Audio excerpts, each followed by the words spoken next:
Hey there everyone, Cholera with Rise and Diggity, and we're bringing you Game 3, Hoejja versus Jangbi. The series is one apiece right now, after a very short first game and a rather long and exciting Game 2. And right now, Hoejja is going to be facing a formidable player in Jangbi. Jangbi, of course, really the king of silver, unfortunately, did lose to Luxury in the last meeting in the MSL Finals. Hoejja, though, is a pretty good player. We saw Hoejja recently beat somebody. I forgot exactly who we just casted of him. Maybe Rise can tell us in a second. But anyway, Hoejja is a better player than we've given him credit for. It was against whom was it again? Flash? It was it Flash or was it Best or Bisu? Was it Bisu? I think He played free recently. Hoejja? Yeah, he played free recently, and he destroyed him on Destination. And then he also played. What I was don't the one remember. I that have to look he it up. won that you said you would respect him afterwards? Do you remember? It was Best. It was Best. He beat Best. Oh on, yeah. Heartbreak Ridge. You're right. Yeah. Yep. Yeah, best. And nevertheless, Hoejja's actually a pretty decent player. I think he's capable of beating Jangbi. I don't think he's as good a player as Jangbi overall, but I think he's capable of beating Jangbi. Jangbi, again, yeah, the Master of Storms. I wouldn't call him the King of Silver, though. I'd still say that goes to yellow. He's only, well, he's definitely been one of those guys who's Prince of Silver, perhaps. Yeah, he is Neo Stork, taking over the role of Stork since Stork has already got a championship. Upper left-hand corner, we have Hoejja starting in purple. Bottom left-hand corner, we have Jangbi, who I believe was starting in teal. Did I see that correctly? Okay, it's kind of hard to tell on that mini screen. It looks like I have that pale off-white. And this is going to be God's Garden, which, when you have, I almost want to say it plays pseudo like Loki 2 in this position, simply because you do have a protected secondary, you do have a natural secondary. So quick 3 gas for Zerg, but also quick 3 bases for Protoss. And Protoss they have a lot of options on this, I think, as a result, but they need to be very careful because Zerg can mass up very, very quickly and get really, really high tech. So I think I will push this over, and once I swing around, I'll try to get some statistics on this map in particular. I'm going to say that most likely I would assume that it favors Zerg just because of the big economy, close and easy Protoss. They can easily defend, of course, that additional expansion, but Protoss at the same time don't have to worry about that additional expansion outside their main getting denied as quickly. And usually what you'll see, it just feels like that 3 expansion where you've had the minimal only before with that 3 gas, they can push a lot of tech as a result. So anyway, pushing on to Rise, I'm going to favor Jangbi in this matchup just on reputation. Me too, just because I still don't know how much I respect Hoejja. I mean, yeah, he's playing better, but until he starts doing it consistently, I mean, all right, I do respect him now. I'll give him some credit for playing better. But until he starts winning consistently, I favor Jangbi because Jangbi is ridiculous, especially with his storms. I mean, if his storm drops are on, it's almost impossible for you to beat him because he just covers the entire map. I mean, we've seen the video so many times of Nada versus Jangbi where he just storms. He literally storms like 2 full screens worth. The commentators couldn't even keep up with the amount of storm that was going on. I think there was a total of like 12 to 14 storms. And I mean, if he's doing that plus storm drops, I mean, he's just killing so many units most likely, especially if he can coordinate a really good guerrilla warfare type attack. And that is a ridiculous drawing.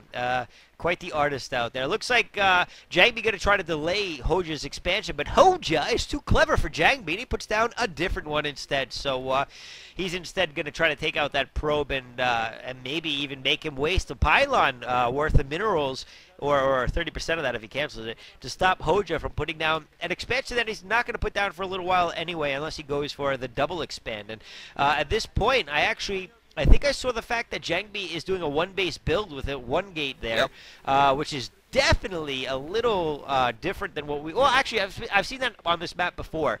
I don't know, I can't remember who did it, but it can definitely be successful, and we'll have to see if Jangbi has some good luck with it. Yeah, I mean, here's the reason why he can be successful. As you can see, Jangbi can just pick up his expansion for free and just send a Zealot to his ramp. So he can get an expansion up and tech pretty quickly. On the other hand, Zerg can get 3 gas. So this is actually a Zerg favorite map statistically right now. It seems it's actually 2-to-1 ratio of wins. But you know, I think part of the reason also is because the natural expansion is pretty wide open. The choke point is almost too wide to do a forge fast expand safely on. So I think that's part of the reason why we're going to see a tech build here. And it's a pretty good opening here. It's a strong opening in this map. I think it might actually be the best opening, just because you can get your tech up and still have an economic lead without having to build a forge or anything like that. Meanwhile, we saw I think it was a 9 pool coming from Hoejja, but he hasn't really put any pressure on. Instead, he's just busy trying to kill this Jangbi probe, this Bisu-like probe here. Still going to stay alive. He's focusing all of his energies on it. And at the same time, of course, he's also going for a 3-hatchery lair build, a standard opening for the Zerg player. Actually, it was a pretty fast lair, I would say, because he started his gas, I think, even before his 3rd hatchery went down. So we could possibly be seeing an alternate form of tech, not necessarily the standard 5-hatch, especially when he realizes, which he probably, I don't know if he has or not, but when he realizes that Jangbi has gone for this build, then he'll probably go for maybe Mutalisks first. Depends on whether Jangbi goes for early Stargate or not, or maybe something else. We'll see what happens, though. I think it's actually a little bit wise to just go with a couple lurkers and even go into drop, because once you have that mobility over your Protoss opponent, they have a hard time moving out. First of all, they have a hard time moving out and try to secure their secondary, and then also if they don't have any defenses, funneling back to their inside natural expansion, it's difficult to defend that. I've seen a lot of drops be very effective on this map. Looks like we're now seeing Citadel of Dune as well as a Stargate. So we'll see if we're going to see that standard +1. Well, it's kind of modified because it's not off a fast expansion, which I almost feel like it hurts. Yes, cannons are immobile defenses, and usually you want to have everything in attack units, but at the same time, I feel like as a result, Protoss have been caught with their pants down a little bit here and there. For example, right here, I still don't think there's a forge down. We might see 1 Corsair here, but with this Mutalisk build, I don't think 1 Corsair or even maybe 2 Corsair is going to be enough if we're going to see all 9 Muta, but it doesn't look like we will, because I think that was a bunch of drones being built at that inside expansion. Looks like the Corsair will be able to get the scout out, but keep in mind, even if Flash spots us out, or I'm sorry, even if Jangbi spots us out and he's thinking, oh, I need to defend against Mutalisks, he doesn't have a forge down at this stage to plant cannons to really defend against that. So it's kind of one of those features of the map that kind of disrupts kind of normal play, I would say. Looks like this Corsair is going to be able to attack this Overlord, spot that Spire simultaneously. But yeah, Jangbi still, I think it's just too powerful, because Protoss have trouble taking their natural expansion, because Zerg basically have 3 gas more or less for free, very easy to reinforce, very easy to hold. It's just very powerful for Zerg, and 2 more hatcheries being plopped down, so it looks like we're into a 5-hatchery Spire first build. And this is remember that commentary a while ago that we were talking about? This is what I was talking about right here, Galra. But it looks like that Corsair it shouldn't be up for long. There should be a couple Scourge to go run out and take it out in not too long. And of course, the entire audience knows exactly the commentary you're talking about. That one you did that time when yeah. Anyway, the match that I was talking about before was actually Jangbi played the match that he did this build before. So it was Jangbi versus GG Amo, and he totally raped GG Amo. Like it was his business. His job, whatever. And it looks like, yeah, we are going to see a 5-hatch build. I'm guessing we're going to see Hydras popping out of here. He's also throwing out quite a bit of Scourge. And there are a couple of DTs. And with the few, I don't know, Overlords that he killed, he could, no, it doesn't look like he's going to be able to really get in there. But he will be able to stop anything from coming out, and maybe stop any cross-map expansions from going down. I don't think that Hoejja knows this. Well, he might know it's coming now, as he has Scourges flying right over the area where the High Templar Archives is, or the regular Templar Archives.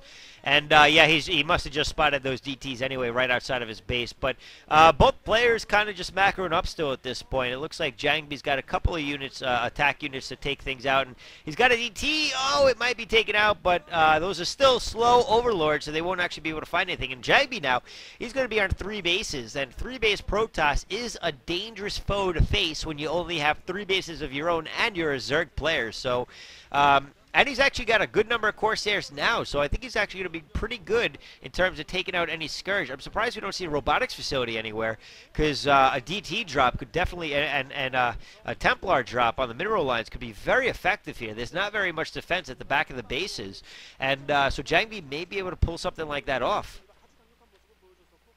Yeah, I think right now it's important for Hoejja to pick up a 4th base right now.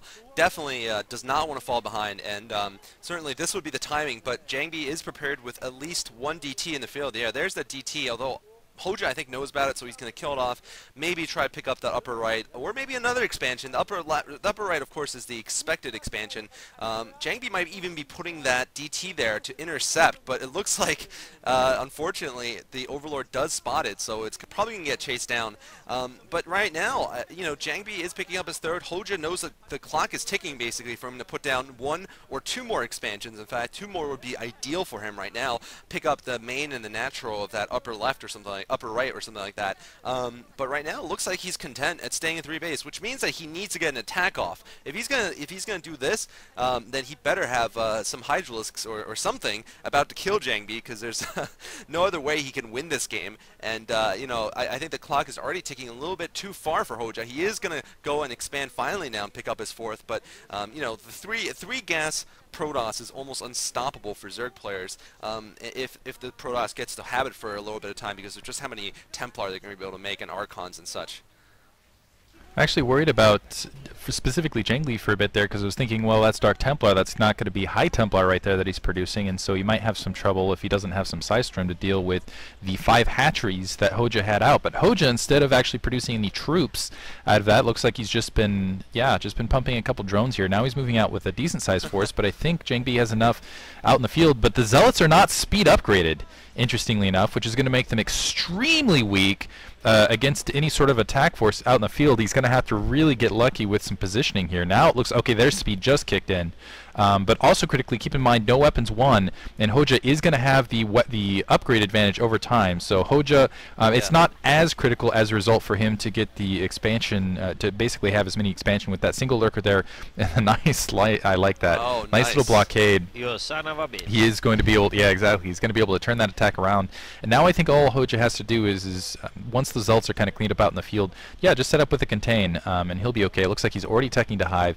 He's already got, yeah, he's been running off 3 gas this entire time and been very, very light with his units. He will have that upgrade advantage. He's been very light with the lurkers as well, has just used a handful, a couple, to try to defend these various territories, and so he's in a pretty good position actually to just use that Hive tick. Yeah, he's going to have a lot of Ultralisks out very quickly.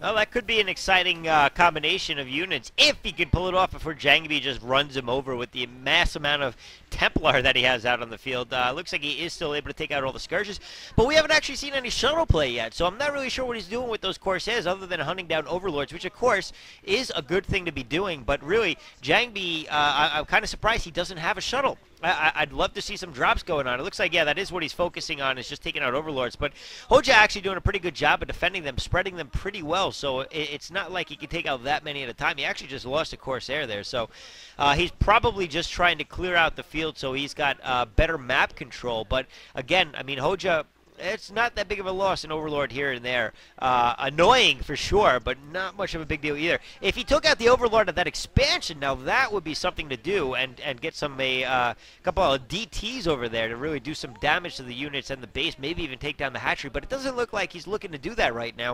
It looks like he's actually thinking about expanding. So it looks like, oh man, that is a nice size force right there, though. He's got 4 High Templar, plenty of goons, plenty of zealots, and it looks like he's moving out at this point. I don't know where his observers are, though. I mean, oh, there's the observatory. So I'm sure there's got to be a couple out on the field, or at least a couple building, and I'm going to guess that he's going to go over the top right base and take that out and keep Hoejja down to 3 bases, because if he can do that, that's pretty much going to be GG for Hoejja if he just can't keep up the same amount of bases that Jangbi has. And the bottom right is now being established, so Jangbi certainly is in good position. There's that shuttle where the High Templar, he's been doing a great job of keeping the Overlords inside their bases, so now he's got a great way to just hide. Oh man, DT's being dropped, but there's a Spore colony there, so I don't know what they're going to be able to do. They're going to have to take down that Spore right away. They're focusing on it. It is going to go down, and there are no Overlords in sight. Only 1 DT going down. A lot of damage going to be done now at that base, so Hoejja actually in a lot of trouble. Sunken going down next,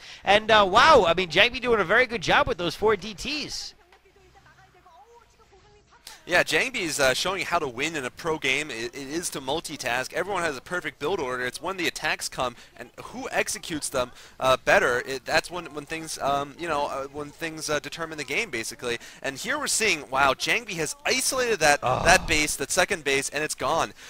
With the combination of 4 DTs and those Corsairs, nice, creative combination there. I liked it a lot. And right now, his little force in the middle is just serving the purpose of basically stopping any kind of counterattack from coming on him. And now the Defiler's Mound, which is pretty much the reason why Hoejja got this hive, is now in danger. And I just can't believe these couple of Corsairs have managed to do this much damage. I mean, there haven't been that many. Hoejja has just been saving his gas, I guess, for other things, but maybe just building like 20 Scourge would have helped him a lot in this game. However, obviously Jangbi would have probably reassessed and done something slightly different. Still, though, I feel like they weren't enough Corsairs to warrant doing this much damage to Hoejja. Hoejja looks like he's pretty much out of the game. His main base is still under attack, and now his expansion looks like it's going to go down. He's just spread out. It looks like it's going to be over.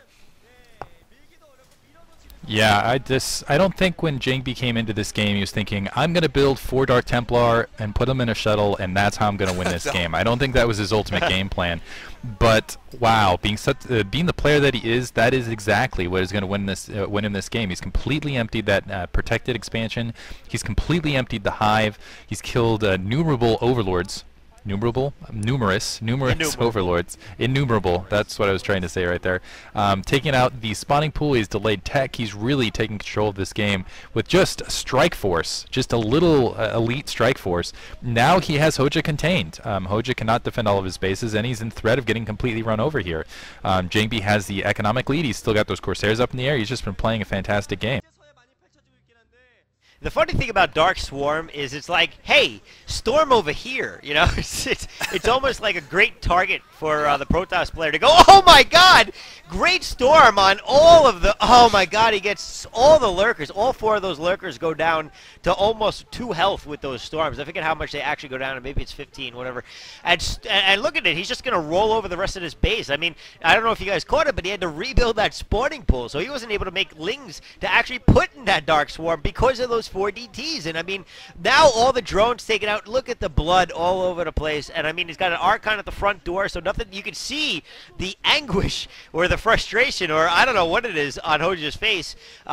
He really, I gotta say, he didn't particularly play a good game here. I didn't see him do anything of note that made me think that he even stood a chance at any point in this game. I mean, Jangbi has completely controlled it, and again, another great 4 Zealot drop to take out that last hatchery, well, not the last, but a new hatchery that was just put down, and a lot of Archons making their way up the ramp, and this is going to be it for Hoejja, I think. If he can't defend this last base here, that's pretty much it. GG, in fact, coming from Hoejja. Yeah, I think he's mainly sad because he knows that he's going to lose the respect of Rise, the commentator Goddamn from right. America. Yeah, he's just lost his surprise, and he's just thinking, like, how am I going to go home to my family now that Rise doesn't respect me? And, Jangbi certainly schooled him pretty hard this game. Frozen with a beanie! And Jangbi getting high fives from the entire team, which is very large, and getting a bow, or giving a bow, rather. Jangbi, I think, mainly, he showed that he doesn't need necessarily Storm to beat somebody in this game. I think that was pretty impressive, the fact he used DTs and Corsairs instead of using his characteristically good storming abilities. Shows that he has, a little bit more dimensions, and of course he is a great player, so he's definitely has managed to show that he can use other methods to win too. And you're right, Rice, that I don't think Hoejja did much spectacular at all, much of anything, other than completely conventional expansionistic play, and just wasn't good enough against Jangbi. Any other thoughts before we move on to Game 4? It seemed like Hoejja put down 2 expansions. He had the 3 bases established, then he puts down 2 additional hatcheries, and then he doesn't use them. He never used them, really. Yeah, I know. He went and he didn't go with additional troops. He didn't go with additional Hydralisks. He didn't press down, go for a contain. I just felt like that was I don't know. It felt like he lapsed in his game plan. His game plan was like, I'm gonna get all these hatcheries with these 3 bases, and then once he got to that stage, he's like, oh crap, now what do I do? I thought the game would he'd just GG when he saw this, basically. He'd be like, oh my goodness, so many troops. But that's not Jangbi's style, I guess. So Yeah, it just seemed like he had some sort of snafu in his game plan somewhere in the mid game, and he just didn't really mentally recover after that. Those Dark Templar out in the field, I don't think he should have even bothered hunting them down. He should have just let them come towards his main or just stay out there while he just piled a bunch of troops in front of Jangbi's natural expansion. You tried to deny it with Zerglings alone, and against a player like Jangbi, I don't think you can rely on that. Just maybe go with a big fatty lurker contain, I don't know. But yeah, it just feels like he had additional expansion. He had those additional hatcheries, and then he's going for additional expansions on top of it instead of just using those hatcheries for expansions out in the field. Even placing those two hatcheries out at some other expansions, and letting the DTs like run and track them down, and then attacking the DTs out in the field, I think would have been more effective use there. You know, I don't know. You were very verbose right there, Diggity, and I think I could sum it up with 2 words: Hoejja blowsja. Thanks, Rise. All right, moving on.